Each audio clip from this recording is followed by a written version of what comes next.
Okay, we're continuing in Shmuel Aleph, Perek Chaf. We finished Pasuk Lamed Gimel. We're just finishing up this idea of how far one has to go to give rebuke to someone, and we said there were three opinions. Go far, and it's all based on how Yonasan was rebuking his father. Does it go to the level of just getting the person upset? Does it go to the level of a person cursing you out? Or the level of that he's either wants to hit you or will hit you? Machlokes there.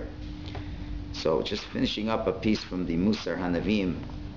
Just read you a little bit. He says, in the whole topic here, there's something that's not understood.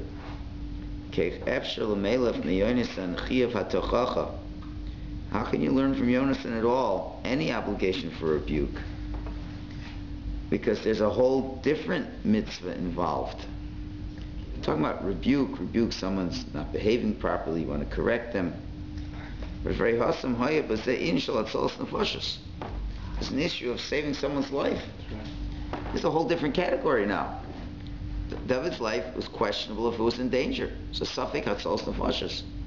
It's not a question of rebukes, it's a question of saving someone's life, which we know the rules of saving someone's life, you're going to go a lot further than that, than just giving a person general rebuke. He's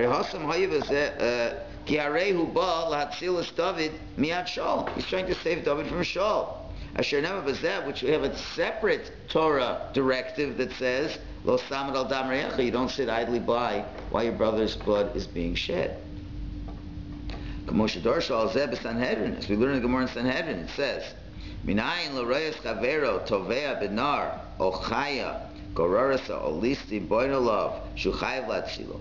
How do you know if your friend is drowning in the river, or a wild animal is dragging him away, or robbers are coming upon him? They are obliged to save him. Talmud Lomer, the Torah says, you can't stand idly by while your brother's blood is being spilled. So there, it's hatzalas nefashos. Avol ba'aveira d'alma. What about just a regular aveira?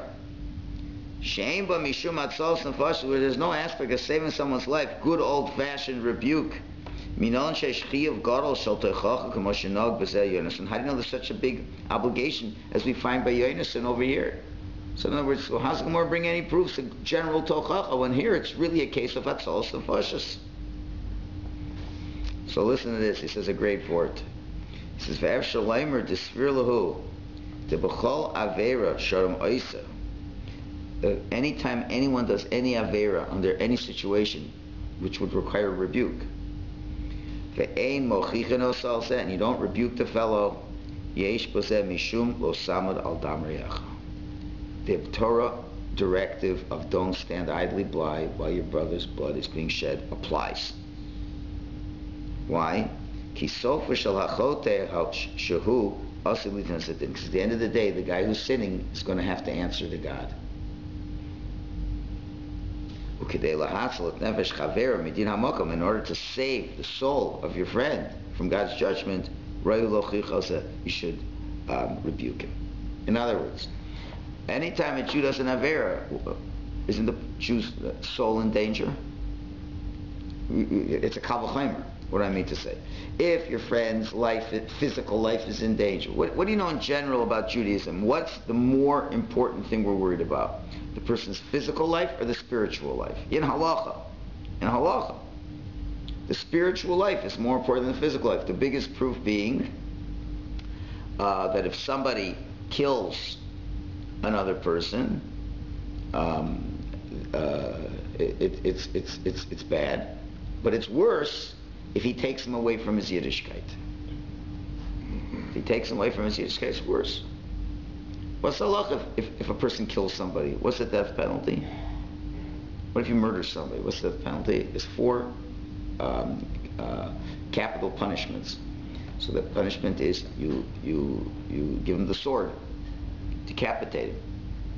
What's the punishment if you take a guy away from his religion? Stone him. Which is the worst punishment? Stoning.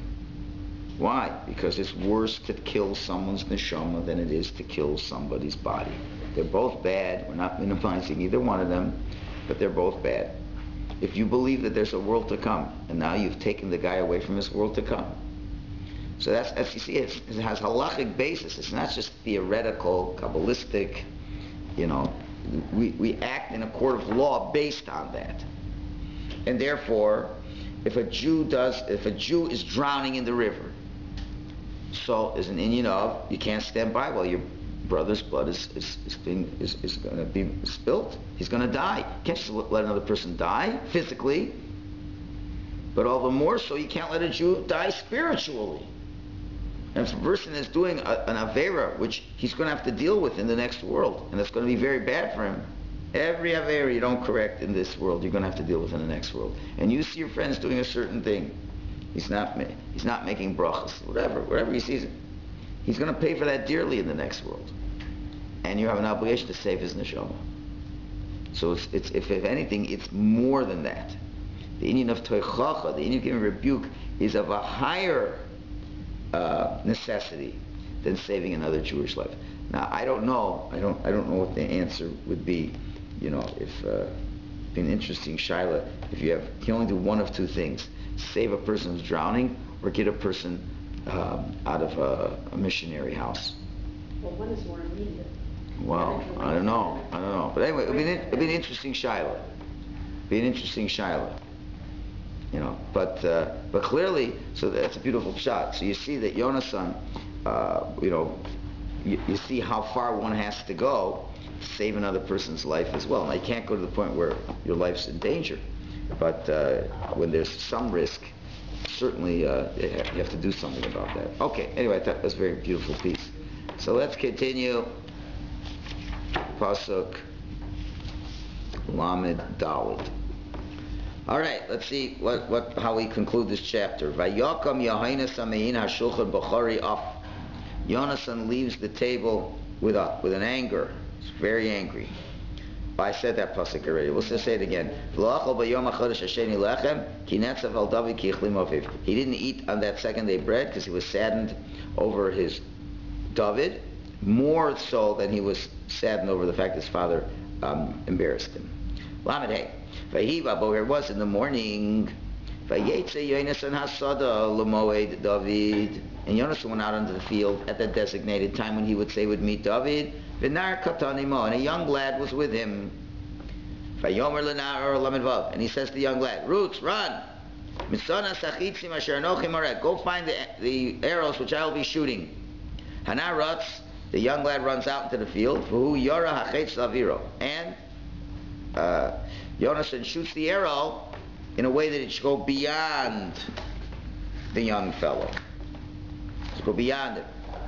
And the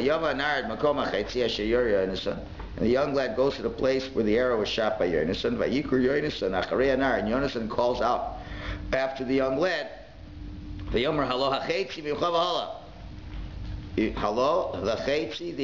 arrow is from you and beyond. So that's the sign. And he's calling him a nar. Right? He says, Mehera chusha altamo. He says, quickly, go quick, don't stand around. The young lad picked up the arrows and came back to his master. So he gave him the two signs. He said, number one, it's vahala, it's beyond you. And also he said, Mehera chusha. Go quickly. It has to be quickness. Although the Malbim said that's actually nar and elem, call him an elem, but he didn't say to him elem. He said go quickly, and the idea of an elem is to go quickly. So he gave him the two signals. It's beyond you, and quickly go. So that's clear. So lamites vanar lo yadamu. The young lad didn't know what was going on in terms of the code. Yonasan and David yadu esadavar, but Yonasan and David, they understood what this meant. Mem vayitain Yonasan es kelev el anar asher lo. Yonasan gave his arrow and all the stuff, all those utensils for the shooting, to the young lad who was with him. He says, "Go back to the city. I'm staying here." Mem Aleph Hanarba, the lad goes, and now David and Yonasan have one last time to see each other. Even though they kind of said, it's interesting, even though they kind of said, and it's going to be too dangerous for us to see each other, and that was the whole point of it. But I guess their love for each other, Ava Mekalkelis Ashura, love goes against logic sometimes. So the David Eitzel HaNegev, David comes from the southern part of this stone. Vayipol la'apav arza, he falls on his face to the ground. Vayishtachu shalosh pamim, he bows down 3 times. Vayishku ishas re'eu, each one kisses the other one. Vayivku ishas re'eu, each one cried over the other one. Ad David higdil, and to the point where David was doing it even more than Yonasan. So why was David crying more than Yonasan? So the simple answer is David's more afraid of the danger that's happening to him. That's what the Ralbag says. And the Malbim says that since David was so emotional, he didn't even care to think through of the realities of how he could be putting himself in danger. He was, in other words, Yonasan understood there's danger, and he didn't want to make too much noise so people wouldn't know that they're there. David was oblivious to the potential danger, and he was just crying so much. The point Yonasan realized he's crying too much. And therefore you're going to see that Yonasan's the one that stops him. He says, okay, we got to stop. As well, you could certainly say, based on the personalities that we're learning over here, that David was certainly a much more emotional personality, and he gave vent to his emotion much more than other people. Well, Yonasan indeed was more like his father, and was more restrained, and was not going to, cry as much as him. Fine. So Mem Beis.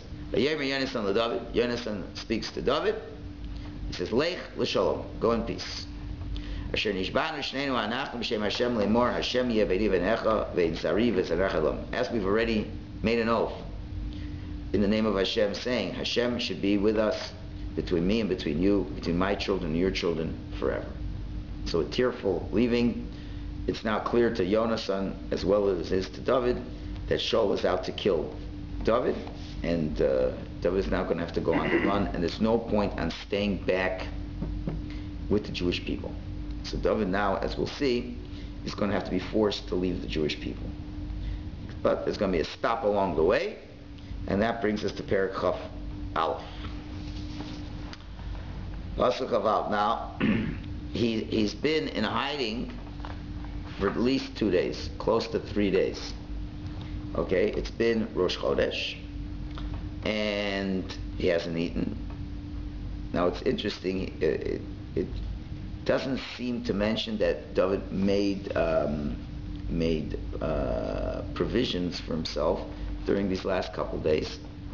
It's not unreasonable to assume that David has been fasting for the last couple days, because they met out in the fields, and Yonasan said, David said, I think my life's in danger. And Yonasan said, I don't know, go hide. So if he's hiding, it's not likely that he's been eating. I can't say for sure, but it's not like he's been eating. And now he's got to move along. So we'll see in a minute why this is an important factor. And you'll see some very interesting things now. Pasuk Aleph. Vayakam vayelech v'Yonasan b'ha'ir. So he gets up and goes. David leaves. And Yonasan comes back to the city. Again, it seems an innocuous pasuk. Like what's it saying? Okay, obviously David has to get up and go. Yonasan obviously goes back to the city. Let's see if maybe we can put a little bit of interesting interpretation there as we move along. Pasuk base. Vayavo David Noveh. David goes to the city of Nov. That ending is just whenever you get to an end of a trup there, but it's Nov. The name of the city is called Nov. El Achimelech HaKohen, to Achimelech the Kohen. Vayecherad Achimelech likras David. And Achimelech is very nervous, he's scared when he sees David. Vayomer, he says to him, Madua atol vadecha, why are you alone? V'ish ein itoch, and there's nobody with you. So Mama explains, because David was a very important personality, he was like a general.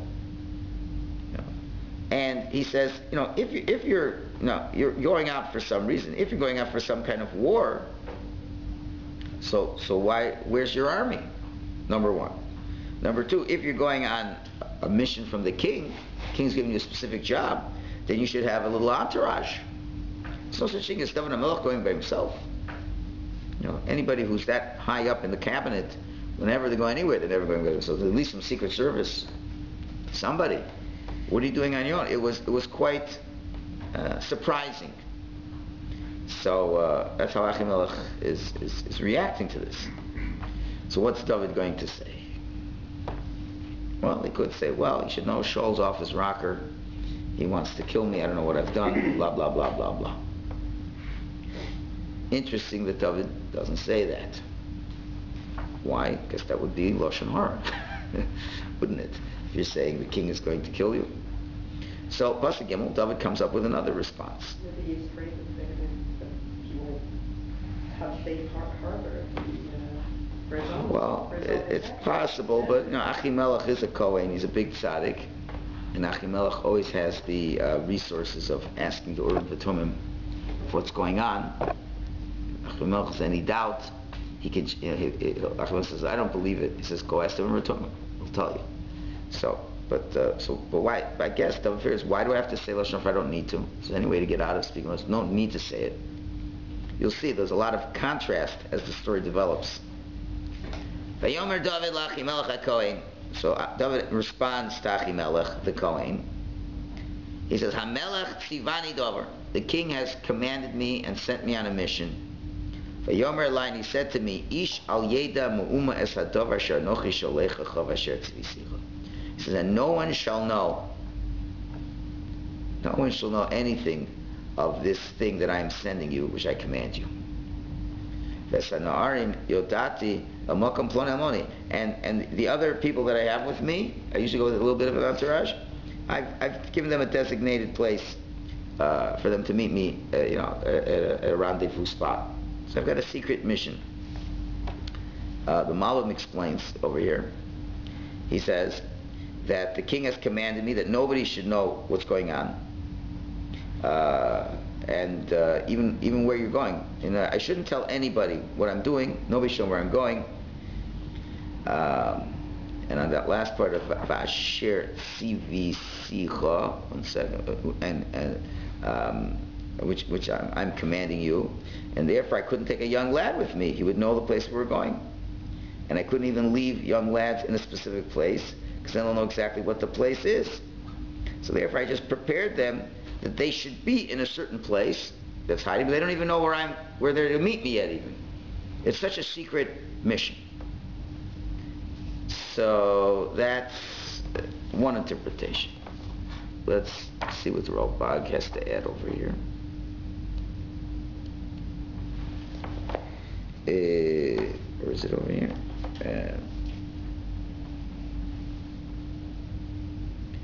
So first he explains the way the Mama does.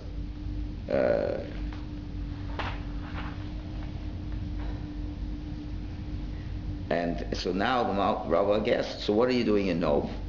So he's saying David wants to go to the Urim V'Tumim and ask Hashem, will he be successful in the way that he's going? Because we'll see later on, David asks of Hashem. He always asks of Hashem what to do. So since he said to Achimelech that the king commanded him not to tell anybody what's going on, so he may just ask Achimelech, and listen, I want to talk to him. Ask on my behalf, will I be successful? David meant something much more. But Achimelech doesn't know exactly the specific details. So it's interesting. I'm just trying to apply a little drush over here. He is lying. Yeah. So you could say, what's the problem? You're allowed to lie for the sake of peace, right? To save your life. Because maybe, like you said, maybe if Achimelech knows, he's going to, won't help him. A. Or B, maybe you're lying to avoid saying Lashon Hara. That's an interesting question. You're lying to avoid saying Lashon Hara. That could save your life, and it's not. No, the saving life for sure you could do, but what No, about... I'm talking about Lashon Hara. Like, is it really Lashon Hara? The king's out to kill me. But nobody knows that. And what does Achimelech need to know it for? Remember, let me give you more of a content. Achimelech is a Kohen. He's in Nov. And that's like the Beis HaMikdash scenario with the Mishkan.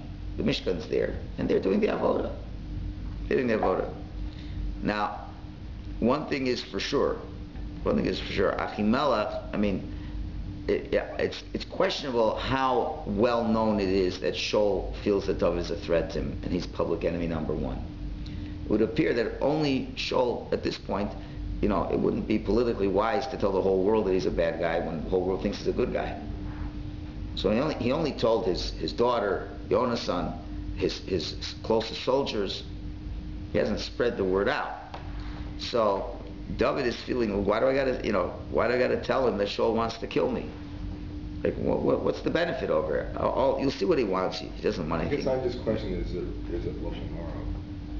If it could save his life. But the question is, why his life is not in danger by Achimelech. No, but if Achimelech it could help him. Well, you're going to see. He's going to ask for some help. And he's going to figure, I can get the help without speaking bad against the king. He doesn't know how he will react. And he's in the service of the king.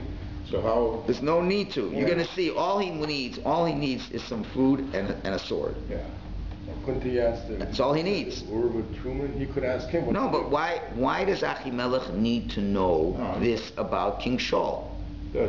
Achimelech doesn't need to know this. No, but the point was, we just said a few minutes ago that Abimelech could go ask with Truman.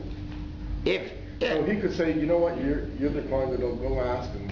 No, but there's no need to make Achimelech aware of this at all. Why does Achimelech need to know this about Shaul? He has access to know what God would say. Why? You're not answering the question. Why does Achimelech need to know this to begin with? Because he's the way for David to know what God wants him to do. David knows what God wants him to do. He already hears that that Shaul wants to kill him. He knows he has to run away. He's already made that decision. I have to run away. There's nothing else to do. The king wants to kill you. You got to run away. That's all. He already made that decision. He's going there, he may want to ask Hashem, will I be successful? Is this worthwhile? That's his own business. That's his own business. You see how careful David is in not speaking Lashon Hara, even though it might be a lot easier to speak Lashon Hara. Unless there is a real material benefit for you, you don't speak Lashon Hara. He feels there's no material benefit. Remember, that's what David always is. People don't need to know all the truth. I don't have to go out of my way to exonerate myself in front of everybody. I just do what's right. And if people think bad about me, that's their problem. That's been David HaMelech's credo his whole life. I don't have to go out of my way to show that I am right. If Hashem knows I'm right and I'm not doing things that are obviously look bad, and people like to make suspicions about me, there's nothing I can do about it. People always blame me if a sheep gets lost, it was my fault and it was. So I say, okay, fine, it's my fault, goodbye. People want to malign me, it's up to them. It's not my job. Obviously David knew one thing. If Shaul wants to kill David, this is all biyad Hashem.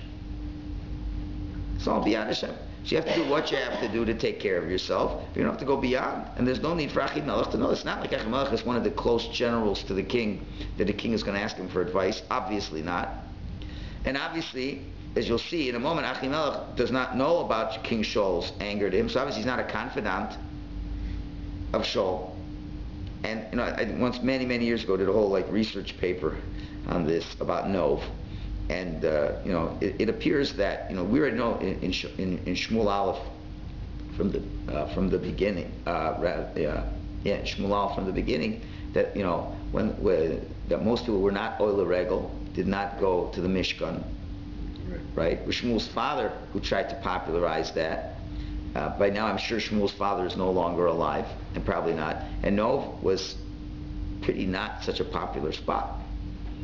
You figure, let's think for a minute. If David's running away from Shaul, right? Let's imagine what the Mishkan should be like. It should be a very busy place.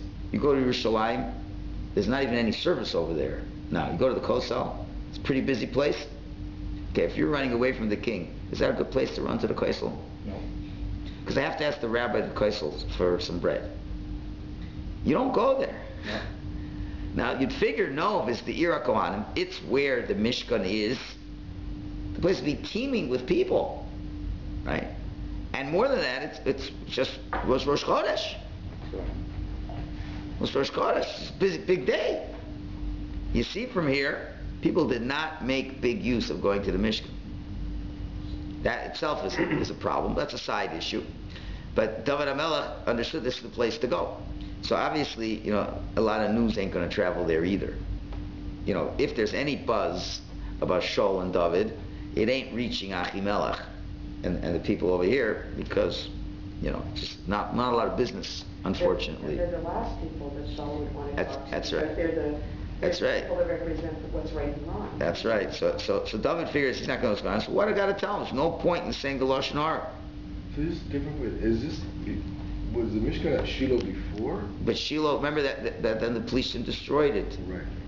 So and then they took the thing, and then the Mishkan went somewhere else, and that now it was in a few places, and one of them is Nov. Nov is one of the places. Givon, Nov. It does go back to Shiloh. Shiloh was over 300 years, and now it's in Nov, being Givon, till it comes to Yerushalayim.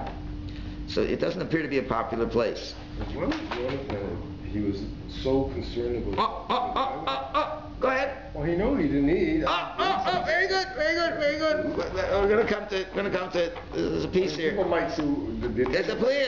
Good. This looks good. You're saying good. There's a chazal. Of what you're saying. It's coming up. Rabbi, Shmuel out of the picture. One more pasuk. Shmuel is totally out, or where? He's doing his thing with the Nevi'im. He's got no business with the king anymore. Where he was in Ramah. We just had him the last parak. He's Ramah. He's teaching these people how to be Nevi'im. So he's not where the Mishkan is. He doesn't have to. He's a Levi. He's a leader. He has to deal with prophets. He's making profits. Right. I'm sure he's going to visit from time to time, but he's old already. He can't do the circuits like he used to do them. Shmuel's out of the picture for all intents and purposes. Does Shmuel know all this because God tells him to write all this? Afterwards. Yeah. So when he wrote at the end of his life, whatever, he wrote all this. Shmuel wrote the Sefer Shmuel. From prophecy. Yeah. So anyway, I would like to suggest that David, remember what we say, that even when a tzaddik lies, he doesn't lie 100%. So how do we fit this in very nicely? He said to it. He said, remember, look at the word. He said Hamelech. Hamelech. Well, we know in the Megillah, I can't say it's always over here, but in the Megillah Esther, it says when it says Melech, it means one thing. When it says Hamelech, it means Hashem.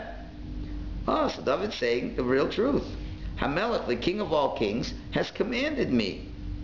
And he says nobody really needs to know the mission that I'm sending you on.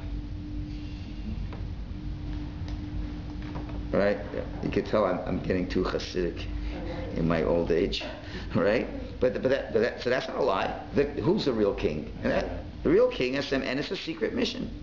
In other words, we all have a secret mission. The things that deep down inside of us, we have to work on ourselves. I'm saying which I've commanded you. And the young lads, they'll know the place later on. Other people will find out later on what they need to know later on in your life. They'll find out. So that's the real truth, and that's the only way David could really come to terms with this and live it properly. Therefore, you don't have to speak Lashon Hara. Why is he not speaking Lashon Hara? Because he knows the king Hashem has set him up on a secret mission. I don't understand. Why are you making him hate me? I'm so nice to him. I didn't do anything. So Hashem says, some missions Hashem gives you are so secret that even you don't know where you're going. David doesn't know where he's going. He doesn't know where this is taking him. Yeah? Even the fact that he was anointed king, it was in a secret way. Yeah, he was anointed king in a secret way. It was all secret. But I'm saying this is what David understands. He's saying, I'm on a secret mission. And truthfully, he doesn't even know himself. So now we come to the pasuk, Dal. And now, Ma yesh tachas yotcha. What do you got easily accessible under your hand? Chamisha lechem tnabir. Can you give me 5 loaves of bread? Oh, hanimsa. Or if you don't have 5 loaves of bread, whatever you got. Can you give me some food? Now, Malbim says, the reason he's asking for 5 pieces of bread is I left 5 youths far away from the city, and they're going to need some bread for the 5 youths. And if you don't have, then whatever you have will also be fine. One second. Go back to the bread. Yeah, I know. We're going back to the bread again. Lechem all the time. Going back to the bread. You know, b'dafka lechem. He doesn't say about. Usually, I don't know what's big about bread. You just want food. You know, Mon Jun. B'dafka, you need bread, and you'll see it's going to be very difficult to get bread, as you'll see in a minute. But now we come to Shelley's point. The Gemara in Sanhedrin says the following: Amar Rabbi Yossi. Rabbi Yossi says, Gedoyla legima. It's very important. Legima literally means to swallow up food, but it means it's very important to give people food. Sheshiga gasa, because if you forget about it, even unintentionally, oil azadan, it brings to iniquity. That's a general phrase. In other words, it's always good to feed people.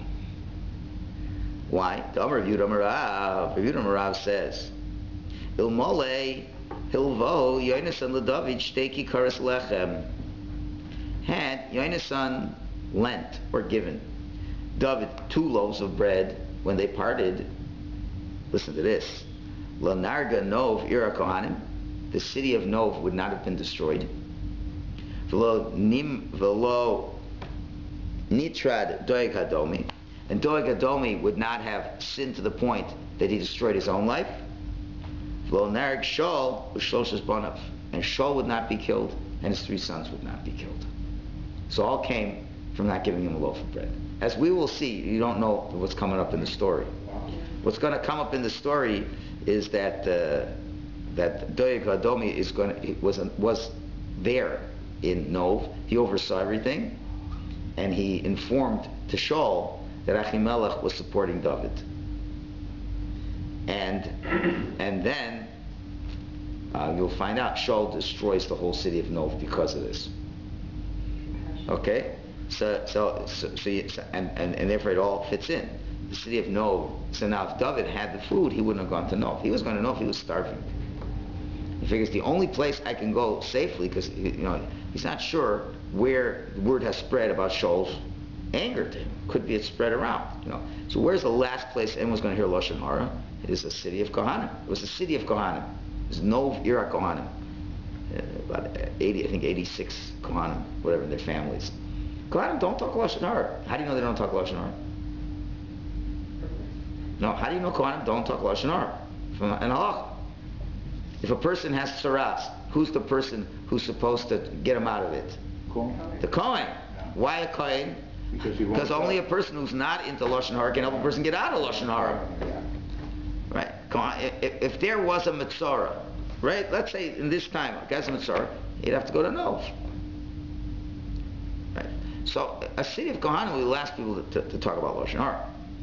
So David needs a piece of bread. So even if the king's going to ask, was David here? He's going to say, what do you need to know? It's the best place to go. They're not going to know about it. And even if later on word will come out, as we'll see, they're not going to tattletale on him. So that's a safe place to go. What was David doing there? So anyways, that's always the way God works things in mysterious ways. Of all the days for that to happen, the Dafka Doeg, who, remember, he's already said Lashon Hara twice about David to get Shaul upset. So I said, it's okay, I gotta get this guy here this day. So and then all great tragedy came out of all this. So let's read a little bit of the commentary of the Musar Hanavim, where he elaborates on this. But so you're right on the ball here, Shelley. This was not a small thing that you picked up on here.